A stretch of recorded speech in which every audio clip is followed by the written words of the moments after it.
গত কয়েকদিন ধরে দক্ষিণবঙ্গে ভারী বৃষ্টি দেখা যায়নি, কোথাও কোথাও হালকা বৃষ্টি হলেও টানা বৃষ্টি হয়নি। তবে আলিপুর আবহাওয়া দফতর বলছে ফের দক্ষিণবঙ্গে বজ্রবিদ্যুৎ সহ ঝড় বৃষ্টির সম্ভাবনা তৈরি হচ্ছে। মঙ্গলবার থেকেই কলকাতা সহ প্রায় সবকটি জেলায় বৃষ্টি হতে চলেছে। যদিও রবিবার দক্ষিণ 24 পরগনা এবং পূর্ব মেদিনীপুর ছাড়া দক্ষিণবঙ্গের কোথাও তেমন বৃষ্টি হয়নি। তবে মঙ্গলবার থেকে কলকাতা, হাওড়া, হুগলি, উত্তর ও দক্ষিণ 24 পরগনা, পূর্ব ও পশ্চিম মেদিনীপুর, ঝাড়গ্রাম, নদিয়া এবং পূর্ব বর্ধমানে বজ্রবিদ্যুৎ সহ বৃষ্টির সম্ভাবনা রয়েছে। এরই সঙ্গে ঝোড়ো হাওয়াও বইতে পারে। এদিকে বুধবারও দক্ষিণবঙ্গের প্রায় সবকটি জেলায় বজ্রবিদ্যুৎ সহ বৃষ্টির পূর্বাভাস দেওয়া হয়েছে।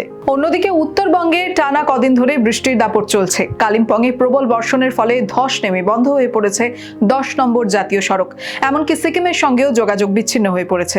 তবে হাওয়া অফিস বলছে এবার উত্তরবঙ্গে এই বৃষ্টির দাপট কিছুটা কমবে। শুধু জলপাইগুড়ি এবং আলিপুরদুয়ার জেলায় সোমবার ভারী বৃষ্টির সম্ভাবনা রয়েছে। The wall news.